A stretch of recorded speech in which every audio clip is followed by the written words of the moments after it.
Tonight, our speaker is Daniel Jones from Hayden Arrest Ministries. I'm going to be learning about as much as you are tonight. And so I won't be able to give you a whole lot of background, so I kind of turned it over to him for giving his background and what he does over there for us. Okay? God bless.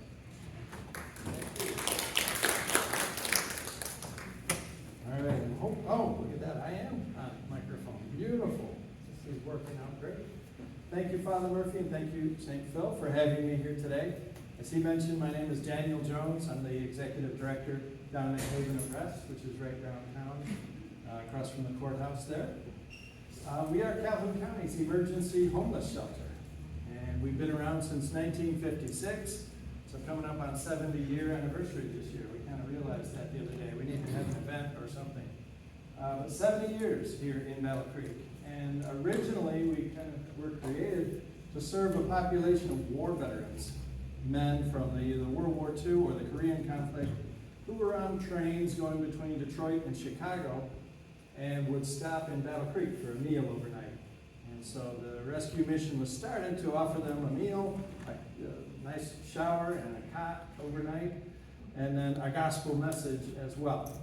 And it was rooted as a ministry. It's always been a Christian ministry, and we're excited to say it's never going to change. When I come out in public and speak, and let's go to the next slide here. I want to make sure there we go. Our mission is pretty clear and has not changed over the years. We are first and foremost a ministry rooted in the gospel of Jesus Christ. So our mission statement begins to proclaim the good news of Jesus Christ so that all can experience God's love. We do shelter and really minister to the people who are experiencing homelessness in our community. As we've evolved over the years from serving that population of just single men, the average homeless person has evolved, and we've kind of kept up with them. So nowadays, 70 years later, if you're talking about a homeless person, odds are you're speaking about a woman with children. That's the fastest growing segment of the homeless population and the largest segment. They just outnumber the men like 3 to 1 now. So serving families and mothers with children, part of our daily purpose down there. And then finally, restoring lives spiritually and ministering to people, not just physically and providing for basic needs, but also emotionally, and having them meet for sometimes the first time a relationship with Christ that they can build their lives upon. And so that last bullet up there that has the word transformation in it is really one of my favorites, because we've really evolved into a system of being able to transform somebody's life from where we meet them, oftentimes really at the very bottom of their life, where they have nothing, maybe not even the shirt on their back. They just came across the street from jail or something like that. And they're looking for some sort of a foundation to build on. And we love to meet people right where they're at, serve them, bring them a meal, bring them a warm bed, bring them a shower, and really start to build from the ground up. When I come out and speak in public, one of the things I'll always say is that homelessness and it's universal, it's really not the problem. If somebody's homeless, that's not the problem. That's a symptom of a very large problem that's underneath. And so getting to that root problem, which may be a substance abuse issue, it may be a mental health challenge, it might be a physical disability, or just generational poverty, or lack of skills, or any of those things in combination. You know, you roll 4 or 5 of those together, and I pretty much guarantee sooner or later you're going to come see me at the Haven. So again, substance abuse issues, mental health challenges, co-occurring together with physical disabilities and low skills and just generational poverty. When we get folks in that kind of situation, that's our privilege to meet them there and to host them there and to greet them. Say, you know, this might be the worst place you've ever been in your life, but we eat pretty good around here, so we hope you'll enjoy a meal, and we'd love to tell you about this relationship you can build with Christ while you're here. And usually it takes a couple of days, and people will start asking, why are you so nice? Why are you guys so nice? And that's when we have a moment to talk about what we do and why we do it, and that mission in proclaiming Christ's love. Again, founded in 1956. There used to be another shelter right down the street from us. That closed a couple of years ago, so we are the primary homeless service provider in Battle Creek. I've got 55 employees, 35 of them are full-time equivalent. That's my little abbreviation there. Full-time equivalent and 20 part-time. We've got a 12-member board of directors, and we've got one in the House who was formerly on the board of directors. And I think we've got a great engaged board. We've just joined with Chief of Police came on the board. We've got just representatives of all different lifestyles you can imagine, and 3 pastors.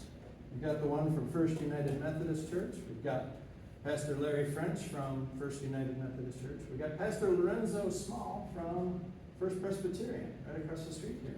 Great guy. And he brings the word. He's there holding my feet to the fire, going, how did you proclaim the gospel this month?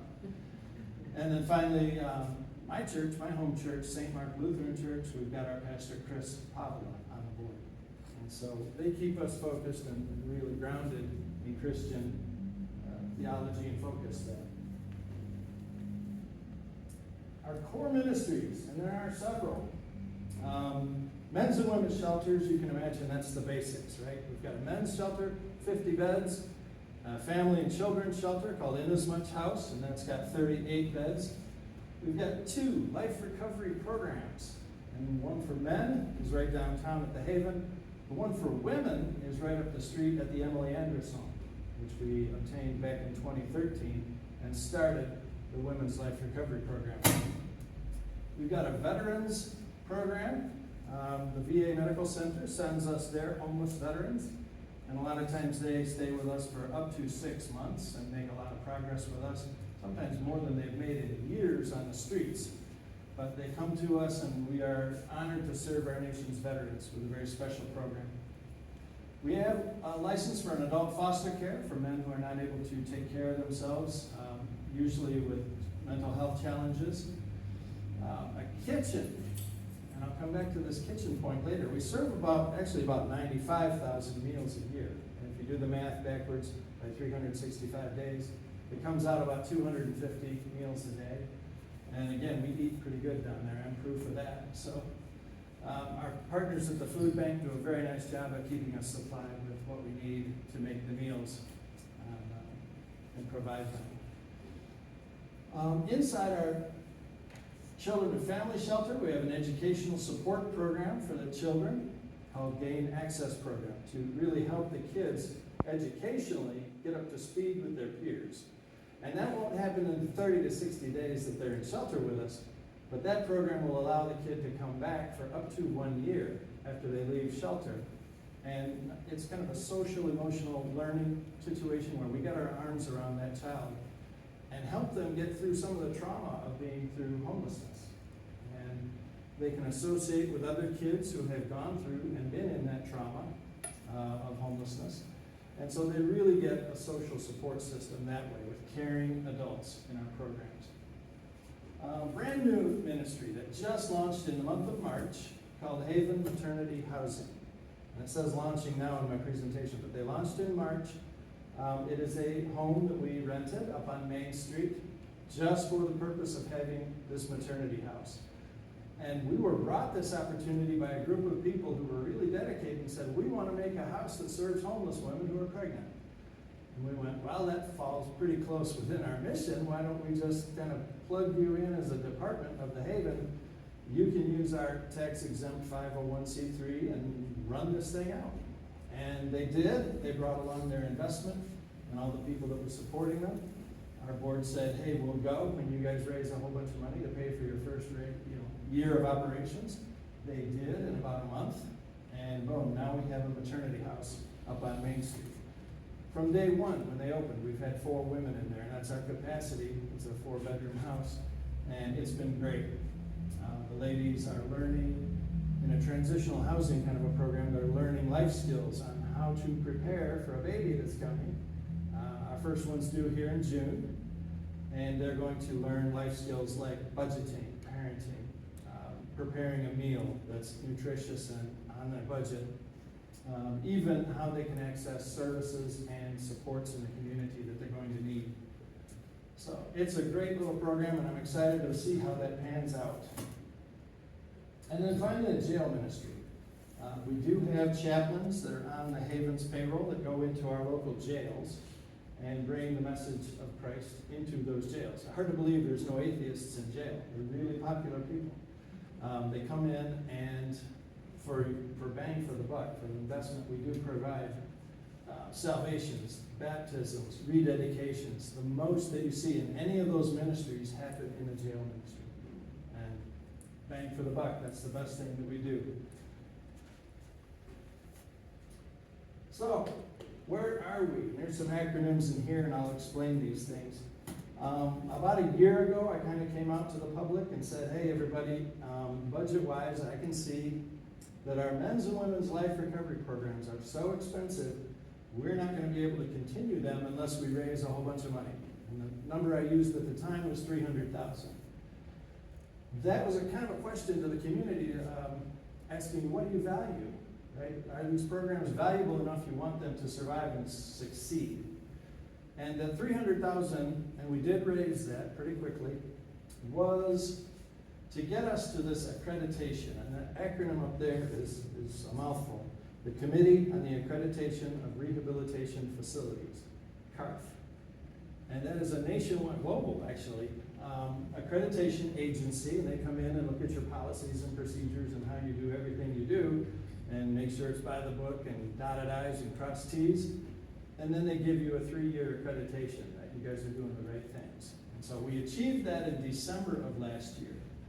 That enables us to approach the Medicaid providers in this region, which is out of Kalamazoo, and say, look, we are an accredited agency. Can we bill Medicaid for our patients? And create another revenue stream for these life recovery programs. That's where we're at right now in trying to find additional sources of money to run those programs. And now that they've elevated from kind of mom and pop treatment programs up to medically accredited programs and overseen programs, we're near half a dozen sources of money that will be significant enough to keep those programs going. So I have no doubts in my mind that they will keep going. If we even get 2 or 3 of those sources of money, we'll be doing just fine. That allows us to do some other things with all of the undesignated donations that come to the Haven that right now are being put to those life recovery programs. So I'm looking forward to being able to pay the lowest paid people at the Haven a little bit more than $15 an hour, which that's tough when McDonald's can pay more than that. And so people, that work for us, I want to get them up to $16 or $17 an hour, but we're going to get there, but it's going to be slow. We do have some expanded board leadership. I mentioned the chief of police joined the board, several Christian pastors, strong community partnerships. And one of the things that we did in the accreditation process for those life recovery programs is talk to Summit Point, right? The big 800-pound, I don't want to say gorilla because that's not particularly nice. The big player in town. They're the community mental health, Summit Point. And they have a clinical supervision program that they can pay for. I borrowed their clinical supervisor and contracted with them for 10 hours a week to be our clinical supervisor. And that dots the I's and crosses the T's. So instead of paying $150,000 for one position to do that, I pay about 20% of that, and I get the same thing. So strong community partnerships. All of those blend together to really put us in a position to build our ministry impact and to be a strong nonprofit partner here in Battle Creek. And truly, we really are there. I'm the money guy, right? I love spreadsheets and everything else. So here's a financial overview of the Haven. Our budgets have gone past $3 million. We're probably closer to 3.2 as I look at 2027 coming up, 3.2 million. Our operations are balanced, so money coming in, money going out. We're not building a giant reserve or anything like that, but sensible reserves. We have to have those. Diversified revenue base, and again, going to half a dozen sources for the substance abuse treatment money. That's going to be a real game changer for us. Our expense structure is about 75% personnel. which is where our programming exists to serve people. Our fundraising budget is about 1% of our entire budget. I get to wear multiple hats as the CEO and also the fundraising guy, and if the screen needs to be fixed, I probably have to do that at the Haven too. So. We are very much aligned with ministry and mission delivery. Everybody loves a pie chart. There's mine. So you can see down here in the corner, fiscal year 2026, which we're almost over with, 3.2 million in revenues and about 3.2 million in expenses. So pretty well balanced. And the new building that's going up downtown, you may have seen that beautiful structure. We raised about $700,000 from the ARPA, or America Recovery Project, money.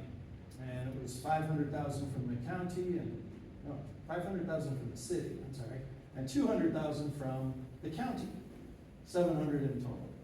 That shell that you see downtown is what $715,000 will buy you. And that is literally the roof, the windows, the siding, and the structure. There's no electrical or plumbing or anything like that going on. What we're going to put there is about 5,800 square feet of kitchen and dining facility. So almost the same size as this, I think. But it really will be beautiful. Our little kitchen, where we make 90,000 meals a year, we have room for about 2 people, right? And maybe a third person if they're not too big. So those little non-code compliant kitchens, we have to phase those out and build a new code compliant kitchen that can serve that kind of meal structure. We've got another $240,000 grant coming from MSHDA. Our good friends from Ford Blue Oval gave us $100,000 to buy some kitchen equipment, which is really wonderful. And then we got about 162 raised still. On top of that, to finish the interior is going to be about $1 million, $1.4 million. So all of that together, plus this $1 million that we're working with a group out of Holland, Michigan, to do a $1 million grant application to the Federal Home Loan Bank of Indianapolis, and that will come out. So getting all of those monies together, we will probably finish about a year from now. Hopefully next year at this time we'll be having a groundbreaking and a ribbon cutting, and everybody can come down there for a presentation, just like this. And then looking ahead. As I mentioned, we are the primary service provider for homelessness here in town. And we are focused on being that transformative experience for people. So when they come in our doors, hopefully they're not just cycling through, but they're meeting a case manager and they're getting the question asked, what's causing your homelessness? So that we can connect them to services or a substance abuse treatment program or something that will make a change in their life. We're going to keep going with those recovery programs and upgrade them further still so that in this town, and these are very unique programs, especially the women's program, because you can bring children that you have with you, or if they've already been taken out and put in foster care because of your substance abuse, you can have the opportunity to be reunited. And so we're really looking at that. The maternity house as well is another expansion. And so a lot of exciting expansions going in that area. The funding is coming into alignment with what we're spending, and I like to see that. I think we've got some real big opportunities to partner with other organizations, not only in our community, but around the surrounding smaller communities that don't have substance abuse treatment programs or things. But I know 1 year from now, we're hopefully again going to be having this presentation in our new building, and ribbon cutting, and you're all invited to that about April 2027. And I would look forward to that. So that kind of wraps it up, and I'm opening the floor for questions. I think I might go back to the very beginning of this end slideshow, and then go back to my first slide. There we go. Put that up there. So thank you again for the opportunity to come speak to you today. I absolutely love that we're building a better relationship and open communication between St. Phil and the Catholic Church here in town and the Haven of Rest. Absolutely adore the opportunity to speak, and thank you again for taking the time to be here tonight. I appreciate that. So, floor for questions. I have a question. How long can they stay in the facility? The shelters are 30 to 60 days, and that's the minimum. If somebody comes in and does 30 days and or just goes outside, sits in front and watches traffic all day and does nothing to improve themselves, after the end of 30 days, we'll know. They're not working with our case managers, they're not really making progress. We're gonna say, hey, somebody needs that bed that does wanna make progress, it's time for you to move on. If they're working with us, case management, and doing the things that they're supposed to be doing, and we ask them to every day, look for work, look for home, housing, look for employment. We'll keep them 90 days or 120 days. We will work with people, as long as they're gonna be on that path to improvement. We're walking it with them. So 30 to 60, if you're not working with us, 90 to 120 if you're ready to go. So, yes, sir. Yes, we have people come through that they suggest a haven to, and they said they've been barred. Once they're barred, can they get unbarred? They can, and that happens every year about New Year's. It's, I don't wanna say like a jubilee or something like that. My shelter manager is a guy named Todd Artis, and he's been there 25 years. He's the longest serving Haven employee I've got. And he's on a first name basis with everybody in town, I guarantee it. And he knows exactly what they've done to get themselves barred. Pretty much the only thing you could be permanently barred for would be a physical assault against staff or another guest, or, you know, a sexual assault or something like that. People come in and drink all the time in the facility and they get asked to leave, right? You're drinking in the bathroom, come on, it's time to go. That's a very hard place to be because one guy is gonna spoil it for the other 44 guys in the shelter. I will save the other 44 guys instead of that one. I'll ask him to leave. He can think about his actions and come back in 30 days. People at the end of the year, Todd will go through that list of who's been barred, and it may be for just calling a staff a real foul name or something, and go, okay, we'll give you another chance. And hopefully they make better decisions this time. But it's really a fine line. You really have to try hard and believe in yourself to get permanently banned. And that's a physical assault against somebody or a threat to kill. And I just can't risk that with the staff. So, long answer to your question. Thank you. Do you have some kind of security for those kind of situations? I have some locked doors. I don't have anybody that's armed on campus, and we just discourage people from coming in with weapons. If somebody came in with a gun or something like that, I don't think we would catch it until something disastrous happened. That's a very vulnerable area for the Haven, and we are aware of it, and we're looking at that. I don't have metal detectors at the doors. You're pretty close to the police department. We so- are.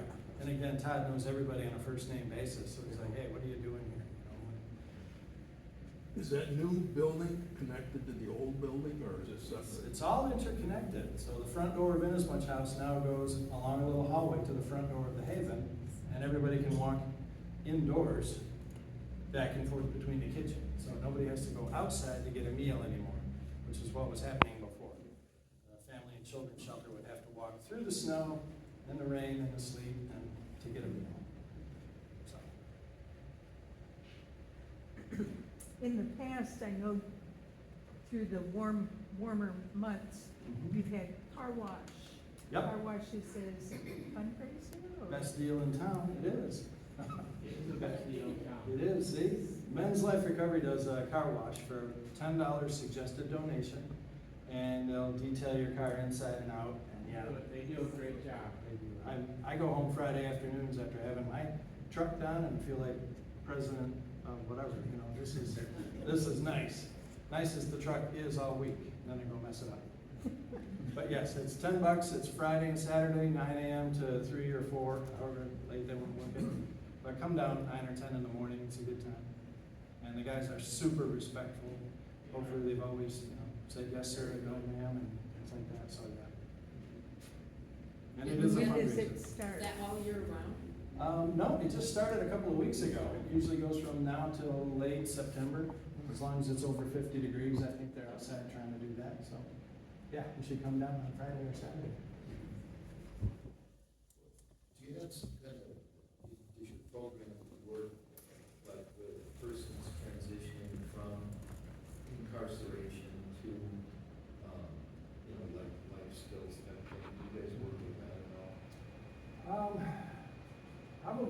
most direct manner you're thinking of. We don't have a classroom or anything like that.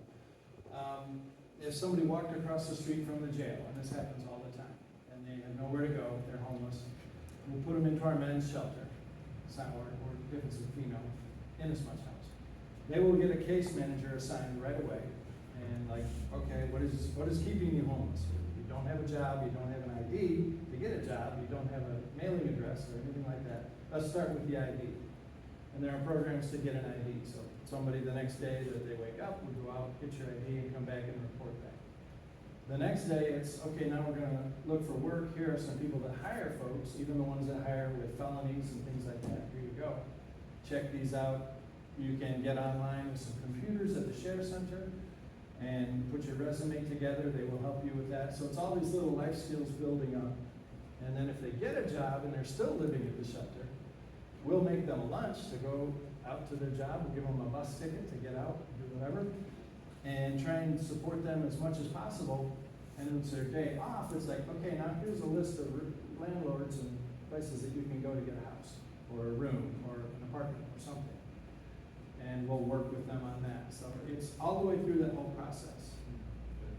If there's a substance abuse issue, then our men's and women's life recovery programs can help somebody get around that first. And we do those programs that I mentioned before, they're mom and pop, but they're really elevating into a cognitive behavioral therapy program. We have therapists on staff who have been focused on addiction recovery. We have addiction coaches, and just the training that goes into being certified like that is all around addiction recovery. And so it's an entire supportive environment for 1 year for this person that's in these programs, up to 1 year. And when they come out, they'll graduate. We just had a graduation Friday. We'll have another one May 1st, this Friday, at Family Altar Church. 7 women from our life recovery program. This is the biggest class we've ever had. So, praise God that 7 women are graduating. They'll come in and speak. They'll usually say one of 2 things. Number 1, I want to thank Jesus Christ for bringing me to this program. Number 2, if I wasn't here, I'd probably be dead. And unfortunately, they're very serious about that. They will say, if I wasn't here, I'd probably be dead. And so the change that you see in somebody who has gone from a situation of just having nothing to live for to being completely transformed, it ripples out into their lives. They get spouses back, they get children back, they get mothers and fathers get their children back. People get their grandparents back. It's that kind of ripple into the community that some of the most touching moments I've ever seen that happened at these graduations, where a man who's graduating will say, this program brought me back with my wife and my little boy. And the little boy was in the front row, jumped up, ran up, and hugged his dad for about 30 seconds. And there wasn't a dry eye in the house, and I still get choked up thinking about it. Because I looked at that and went, that's what I do, is I make that possible. That's what the Haven makes possible, is that moment when a dad gets his son back and the son gets his dad back. That's worth $3.2 million to me. So that's a beautiful thing. So we do that transformation wherever somebody's coming from, whatever their issues are, we'll meet them and walk with them that whole way. It's something else. Yes, sir. You mentioned about the women's shelter, and they may have children with them. Yep. And is there any facility for like an entire family? Or do they still have separate accommodations for men? Inasmuch House is shaped like a great big letter V. Down one hallway, we've got family rooms. So if mom and dad are together, or dad comes in with the kids, we've seen that. Or there's a family with a teenage boy, we keep that group down family hallway. And there's a men's bathroom down there too. On the other hallways are single women or women with children that are unaccompanied. So we can kind of separate the populations. So we don't want monkey business going on. That's not what anybody's there for. It's to get help and become transition to being housed. So yes, to answer your question, we have men's rooms and family rooms available for mom and dad together or dad with kids. Now, I was thinking at one time there were some separate facilities for veterans. Do you still have that? The second floor of the men's shelter is a veterans program. And we have contracted with our local VA medical center with, we can offer up to 19 beds that are reserved for veterans. And our VA medical center will send them, the people to us, unhoused veterans. They'll be in our facility, and it's a special floor with their own case manager for up to 6 months. And the case manager will make them a very personalized action plan. Like, this is your situation, your circumstance, and it's very unique. We're gonna start this, this, and this. And it's not a cookie cutter approach, it's very personalized. So it's important to me. My dad is a veteran from Korea. My son served in the Army 7 years. I've got a son-in-law who's in an Air Force backseat of an F-15 somewhere around the Middle East right now. So it's important that that program that we serve our nation's veterans, incredibly important. And it's an honor for us, truly. I enjoy it very much. Another question I have too is, I know that, there are certain, donations of, like they'll take like clothing, particularly like winter clothing, Sure. spring clothing, things of that nature. Yep. What other types of things do you use there? I know that down the street, and I can't remember the name of the facility, Mhm. but it was for women that were in a, Domestic violence, yeah. well, yeah, and they Domestic were violence. programs, and they were taking a lot of things where they were, to enable them to set up new households. Okay. I don't know if you're associated with that program or not. I can't remember the name. I'm of it. thinking of it, is it Women's Co-op? I think that Or might be. something like that. They just moved downtown and they're still doing great things. We're partners with them, and they're doing work training to train people to how to clean offices and things like that. And they come in and they help clean our veterans floor. Okay, they're gonna learn something, learn how to clean. They had offered to clean a whole bunch of other areas, but I mean, now the men in the men's shelter better learn how to clean their own stuff. Same with the family shelter and our life recovery programs. Everybody else, you gotta take care of your own stuff. But for the veterans, let's do them a favor. Let's start to clean up that, do it professionally. So, donations. The place seems to run on laundry soap and toilet paper. I don't understand it, but that's what it takes to run the place. It's laundry soap and toilet paper and paper towels. Clothing donations, especially the winter clothes, like you mentioned, very important. Keep us in mind in the fall when you clean out the closets and get those nice winter coats out and things like that. So we do get people who were arrested in maybe July or August that just have a t-shirt and a tank top and walk across the street from the jail when they're released in December with just a t-shirt and a tank top on. And that's what they show up at our door with. And it's like, okay, we get you a sweater and some other things. We work with Charitable Union right up the street here that are really good partners. If our people need clothing and things like that, or work shoes, they can go to Charitable Union and get what they need. So great place to donate as well, Charitable Union. Couple questions. So can I knock on your door? I'm homeless any time of day. Yes, 1 o'clock absolutely. in the morning, I can knock and somebody's gonna open the door. And what if you're full? The Inasmuch House is usually pretty packed, but, I mean, that's not a showstopper. I've instructed our people that are on staff at both shelters, the answer is always yes. Come on in, we'll put a mat and a pillow and a blanket down on the floor, if nothing else. And then the women's shelter, we're gonna save the place right in the middle of that V. There's a room that's a day room, very comfortable. We can put mats, pillows, and blankets down and keep somebody in a warm shelter situation. We'll offer them a meal and a shower as well. I mean, in my mind, we're blessed with such resources. There's absolutely no shortages there. There's food everywhere. Feed them. That's the easiest way to make somebody happy, real quick. Feed them. And then give them a shower opportunity and just bed them down for the night. Tomorrow morning, we'll all wake up, the case managers will show up. If we have a room available, we'll check them in. If not, same thing tomorrow night. You can come back at 6 o'clock, we'll bring you in.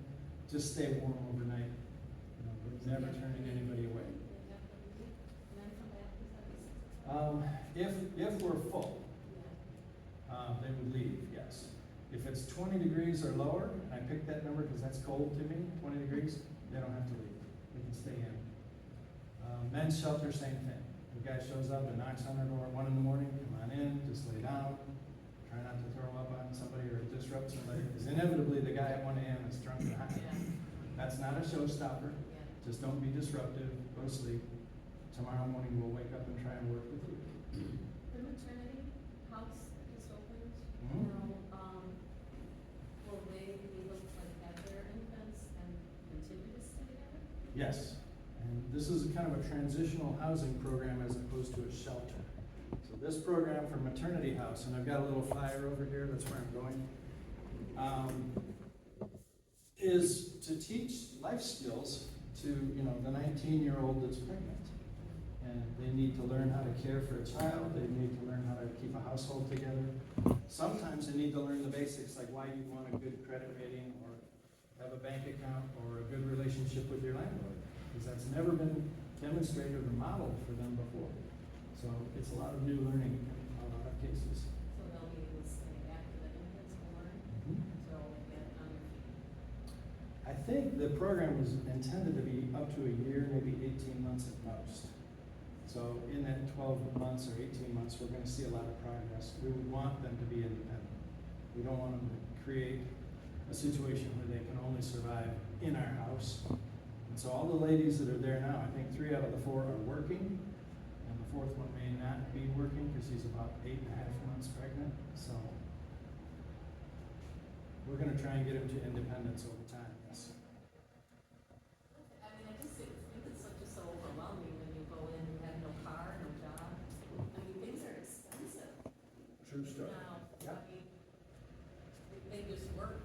I mean, you have to be on your feet and have a job and, to pay Childcare is for, expensive. free, your first, last month's rent and Yeah. take care of your car. I mean, it's very, very expensive. Battle Creek is blessed with a lot of different things going on in town. One of which is, I think, either Community Action or Neighborhoods Inc. as a program, if you're homeless, and we'll give you a letter that says, you just came from our shelters. They will pay, I think, your security deposit and up to 3 months of rent. What happens in month 4 is what we're kind of concerned about. What happens on the 4th month? There's also a ministry called Rings Ministry here locally that's run out of Sunshine Toyota, I think, that they fix up old cars and give them to people. And you've heard of that? Have they come to you asking for money, Father Murphy? Yeah, you're on the list. It's called Rings Ministry. A guy named Brian Robbins is running it, and they literally fix up old cars. I think they've given away 100 cars to people who need them and have no other resources. They're not the nicest car in the world, right? It's not, but it's wheels. And so, I mean, there's housing, there's a car. Pastor Larry from First United Methodist created a child care right across the street from the Haven. And if he has space, he'll let us get our people in there and their kids. And he's one of the only child care facilities around, I think, that takes like MDHHS money or something like that, which is, they'll pay the minimum, but it's guaranteed money. And a lot of facilities don't like it because it takes like 6 weeks to kick in, and there's no scholarship for that first 6 weeks until that money kicks in for the child, but he'll take it. So there's a lot of structure that's been built by partners of nonprofits around here that, yeah, the opportunity is there, and we know how to navigate it. So is that where babies would go from your house here after It's completely possible. 6 weeks or so? Yep, yep, it could be in that daycare. Yeah. He's got a great program there, and he started it from scratch. I give him all the credit in the world. I mean, can you imagine, Father Murphy, you're saying tomorrow, I wanna start a daycare here, and all the state regulations and everything else, and hiring people, and on. He did it, he plowed through it, and God bless him, he did it. Because I wouldn't wanna do it. But you negotiate your ways with a lot of stuff. Yeah, we do. Yeah, we do. Do you follow the people who graduate from your LRP program for any length of time? We try to. Once they're done? We try to. And we actually kind of tried to incentivize them checking in with us once a month with a box of canned goods or dry goods or things like that. If you call us and answer these simple questions, we'll give you this box of food. It's a very tough population to track. And once they're graduated, hopefully they're not needing your services, they're welcome to come back anytime. Oh, let's have lunch, come on back. We'd love to see you. Stop in and take a group with our accreditation. To get into that group, just on a drop-in basis, they'd have to do a drug test. So we just want to protect the people that are in the programs. But we try to, keep track of people. That's one of the challenges that we've seen and identified over the years, is once you've got this level of support, you graduate, you fall off a cliff, and there's no support there. We try and connect folks to a church or some other social network that will support them. And again, if they want to come back to the Haven, they're welcome to, absolutely welcome to. Yeah, the value in that is incredible. Former board member Michelle, what can I do for you? You didn't have to tell me that. But I wanted to echo that point, because one of the things I was most proud of as the board member is the recidivism rate, right? Not only would they track when you leave, and if they could keep track of your progress, your success going forward, would be great. But what they definitely track is, do they actually end up coming back for the same reason? And that was one of the lowest in the states. Yeah, we do compare to state averages on recidivism, yeah. That's a good number. That's right, that's why I Length of wanted to. stay is short, recidivism is low, and successful exit is high. Yeah. That's what we want. Exactly. There was one more question. So you guys did 3 meals a day, is Yep. that correct? Absolutely. And then, I think I heard like if you guys are really, really full and it's like a middle of winter and it's like 20 degrees or below, that the Yes. share center will also feed some people too, right? They will, and they did that this past winter. This is what you get in this population, right? Is if we were full and it was 20 degrees or something like that, they could stay at the share center. So they would just go to the share center and tell them, oh, they're full. Because they don't want to walk back over to the Haven and check with us or anything, or call, because we'd say, no, we're not full, come on in. And then they'd have to make that trek. They just say, oh, they're full, we're gonna stay here tonight. And he had 30 or 35 guys down there. And it's the wild, wild west. Many, some of the guys who may have been barred from our facility were down there, having a great time. But we're partners with the Share Center, and we'll support them in anything we do. Every time we have access, food or anything else, socks, whatever, we'll take it to the Share Center. Absolutely. We're on speed dial. I'm on speed dial with Share Center, Safe Place, Women's Co-op, everybody kind of food bank. And I know, maybe most of people know this, but you guys will take food, like when we do Sunday supper and we have leftovers, we'll take it down to you guys, so. I'm on those brownies right now. Yes, we can take food donations. Our kitchen's closed around 7, so it becomes a challenge. If you bring something down after 7 and it's really good food, the guys in the Life Recovery Program will be at the door, and it probably won't make it to the kitchen. No, this is great. Yes? You're talking about, something that go really here today. Mhm. That's just if someone isn't involved in the program. or- Correct. Just the shelters, and primarily the men's shelter. So between 8 a.m. and 4 p.m., they should be off-site doing whatever their case manager told them you need to be doing today. And so when they come back at 4, we check them in, here's your bed again, that kind of thing. Did you do what you were supposed to do today? And it sounds like kind of being a nanny or something like that, but in a way, you gotta kind of guide folks.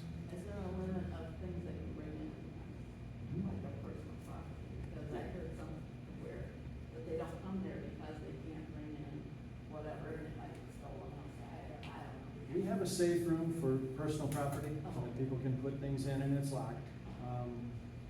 Yeah, if somebody shows up with 7 bags or, giant trash bags full of stuff, that's a showstopper.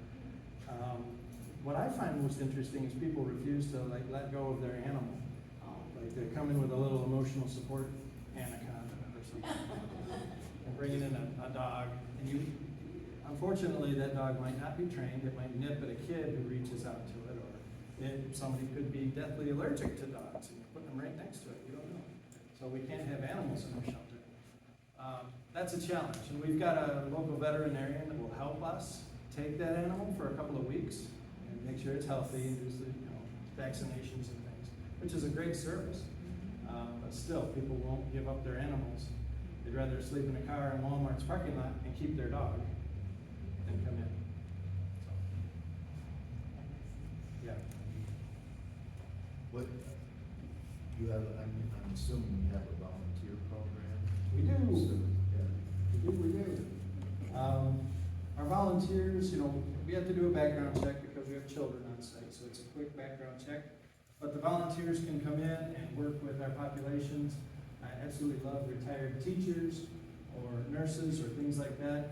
Our maternity house has just been set up. We need some volunteers there. So opportunities all over the place. And if you have a singular passion that you might like to fix HVAC units or windows or something like that, there's always something, movie screens that won't drop out. A movie screen that drops out, we want to talk to you. So, yeah. All right. Thank you for coming.